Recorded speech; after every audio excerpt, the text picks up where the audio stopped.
ओम नमः शिवाय। वेलकम है आप सभी का माय वीडियो। आप सभी का मेरी वीडियो में स्वागत है। और मैं एक टैरो कार्ड रीडर हूँ और मैं एक एस्ट्रोलॉजर हूँ। मैं टैरो रीडिंग्स करती हूँ, पास्ट प्रेजेंट फ्यूचर और सबकी चीज़ों के बारे में रीडिंग्स करती हूँ। और काफ़ी लोगों की मैंने रीडिंग्स की भी है और ये सब भोलेनाथ की कृपा है। और मैं एक जर्नी की बात करने जा रही हूँ। मैं आज ट्विन फ्लेम जर्नी के बारे में बात करने जा रही हूँ। जैसे कि आप लोग जानते हैं, ट्विन फ्लेम जर्नी और सोलमेट एंड कार्मिक 3 टाइप की जर्नीज़ होती हैं, सोलमेट और ट्विन फ्लेम और कार्मिक। और ट्विन फ्लेम जो जर्नी होती है वो शिव शक्ति जर्नी होती है। कार्मिक सिचुएशन जो कार्मिक जर्नी होती है वे हमारे कर्मास को रिलीज़ करने के लिए हम अर्थ पे जन्म लेते हैं। सोलमेट होते हैं जो कि एक ही फैमिली के लोग होते हैं, मतलब एक ही फैमिली के जैसे हम लोग मेंबर्स होते हैं वैसे ही एक ही फैमिली के वो सोल होते हैं, सोल्स होती हैं, ठीक है। और ट्विन फ्लेम जर्नी जो होती है, ट्विन फ्लेम हमारी जो है एक आत्मा होती है जो 2 बॉडी में डिवाइड की जाती है डिवाइन की तरफ से। ये नॉर्मल चीज़ जो मैंने आपको बताई है, ट्विन फ्लेम और सोलमेट और कार्मिक्स क्या होते हैं। कार्मिक्स जो होती है वो अपने कर्मा को रिलीज़ करने के लिए अर्थ पे आते हैं। ये 3 जर्नीज़ होती हैं, ठीक है। और हमारी लाइफ में हम कार्मिक की बात अगर करते हैं तो कार्मिक सिचुएशंस वो होती हैं जो कि हमारी लाइफ में हमारे अपने कर्मास को रिलीज़ करने आती हैं। अपने अच्छे कर्मास हों, कर्मा गुड भी होते हैं और बैड भी होते हैं। 2 टाइप्स के कर्मास होते हैं, जैसे कि पॉजिटिव और नेगेटिव।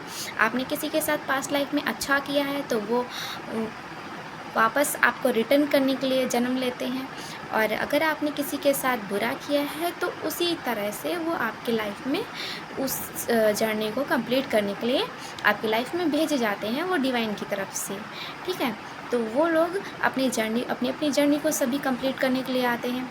जैसे कार्मिक सिचुएशंस की अभी हम बात कर रहे हैं, तो कार्मिक सिचुएशन में काफ़ी ज़्यादा हम लोग क्या होता है कि हमारी लाइफ में हमारी फ्रेंड्स होती हैं, हमारी फैमिली होती है ना, हमारे मम्मा और पापा भी होते हैं, हमारी मदर्स और हमारी सिस्टर्स भी होती हैं। क्या होते हैं, जब उन लोगों में कोई भी कॉन्फ्लिक्ट होता है, कभी क्या होता है कि कोई इतना टॉक्सिक रिलेशनशिप्स होते हैं, चाहे वो कोई भी हो सकते हैं। आपकी लव लाइफ में वो रिलेशनशिप टॉक्सिक्स हो सकते हैं, आपकी हस्बैंड वाइफ में भी हो सकते हैं, ब्रदर में भी हो सकते हैं, सिस्टर्स में भी हो सकते हैं। वो रिलेशनशिप कोई भी हो सकता है। टॉक्सिक इसलिए होता है क्योंकि हमने उनके साथ पास्ट लाइफ में कुछ ना कुछ किया होता है, इस वजह से वो इस लाइफ में आकर हमारे लिए काफ़ी टॉक्सिक चीज़ें क्रिएट करते हैं और टॉक्सिक होते हैं हमारी लाइफ में, ठीक है। और क्योंकि वो लोग अपने कर्मा को रिलीज़ करने के लिए आते हैं, ठीक है। वो वैसे ही जिस प्रकार आपने उनके साथ किया होता है उसी प्रकार वो आपके साथ करते हैं और उस कर्मा को रिलीज़ करते हैं। कर्मा को देखिए, हमेशा कर्म कहते हैं, कर्म बंधन से हम कैसे छूटें, बहुत लोगों के ऐसे सवाल होते हैं। तो कर्म बंधन को छूटने का सिर्फ एक ही रास्ता है हमारा कि हम अच्छे रास्ते पे चलें, लोगों के साथ अच्छा व्यवहार करें। हमने जो भी कर्मा पास्ट लाइफ में किया या इस लाइफ में किया है वो डिवाइन को सरेंडर करके उनसे माफ़ी मांगे, उनसे प्रे करें। और डिवाइन उन कर्मा को जितना हो सकेगा, आप अध्यात्म के रास्ते पे चलिए, मेडिटेशन करिए। यही एक रास्ता है जिससे आप उन कर्मा को रिलीज़ कर सकते हैं, बाकी कोई दूसरा रास्ता हमारा नहीं है, ठीक है। और दूसरा रास्ता यही है कि हम उन नए कर्मा को और ज़्यादा ना बनाएं और उसको आगे ना बढ़ाएं, ठीक है। उसको वहीं पे स्थिर करें, स्टॉप करें और लाइफ में सादगी से, शांति से जिएं। अगर आपको लग रहा है कि हम बहुत लोग उस हिसाब से इस कलयुग में नहीं जी पाते हैं, तो उसको आप आराम से अपनी लाइफ में कहीं ना कहीं आप लोगों से, जब डिवाइन के रास्ते पे चलेंगे तो आप लोगों से डिटैच हो जाएंगे, ठीक है। आप अपने में रहना पसंद करेंगे, अपनी जर्नी को, अपने कार्य को संपन्न करना पसंद करेंगे, ठीक है। उस जर्नी से आप कहीं ना कहीं छूटने लगेंगे, वो जर्नी पीछे रह जाएगी, जो भी कार्मिक सिचुएशन हो जाती है। क्योंकि कहते हैं ना, मेडिटेशन, जप माला, हमारे लाइफ का नियम कानून जो होते हैं, हमारे लाइफ के अंदर जो भी डिसिप्लिन होती है वो कहीं ना कहीं आपकी हेल्प करेंगे, ठीक है। तो यही एक ज़रिया है, बाकी कोई हमारे पास रास्ता नहीं है जिससे हम उन कर्मा को रिलीज़ कर सकें और नई कर्मा को हम ना बनाएं अपनी लाइफ में, जिससे कि हमें फिर से इस अर्थ पे आके जन्म लेना पड़े और नई जर्नी फिर से हमें उन्हीं कर्मा को दोबारा रिपीट हो हमारी लाइफ में और हम इस कर्म बंधन से छूट ही ना सकें।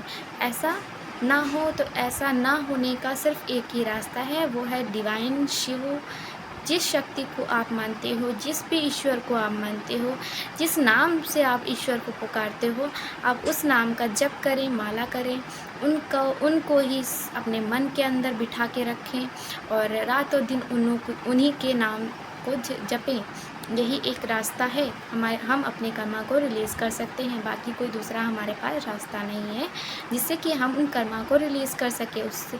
या फिर आप जब तक लोगों से डिटैच नहीं होंगे, क्या होता है, बहुत लोगों के क्वेश्चंस होती हैं कि मैम हम उन कर्मा को रिलीज़ करना चाहते हैं, हम नए कर्मा को नहीं बनाना चाहते, बट ऐसा लोग फिर भी कहीं ना कहीं ऐसे सिचुएशंस फंस जाती हैं जो कि न्यू कर्मा हमारे क्रिएट हो जाते हैं। आप वो सब डिवाइन को सरेंडर कीजिए, डिवाइन से प्रे कीजिए। आप अपनी तरफ से लोगों के साथ गलत करने का प्रयास मत करें, गलत थिंकिंग मत लाएं, अपनी तरफ से आप प्योर हो जाएं।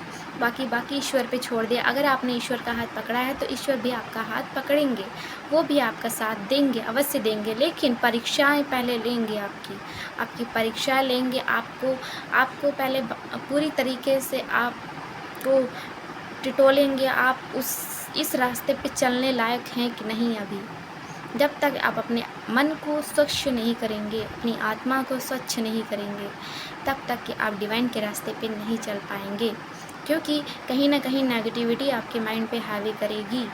ठीक है, ज़रूरी नहीं है कि आप आध्यात्म के रास्ते पे चलने के लिए आप एकदम से बिल्कुल अपनी फैमिली को त्याग दें, अपनी बीवी बच्चों को त्याग दें। जी नहीं, बिल्कुल भी नहीं। अपनी फैमिली के साथ रह करके आप अपने अध्यात्म के रास्ते को फॉलो कर सकते हैं, अपनी जर्नी को कंप्लीट कर सकते हैं। कहीं ऐसा नहीं लिखा है कि अध्यात्म के रास्ते पे जाने के लिए आपको साधु संत ही बनना ज़रूरी है, नहीं, ऐसा कहीं नहीं लिखा है।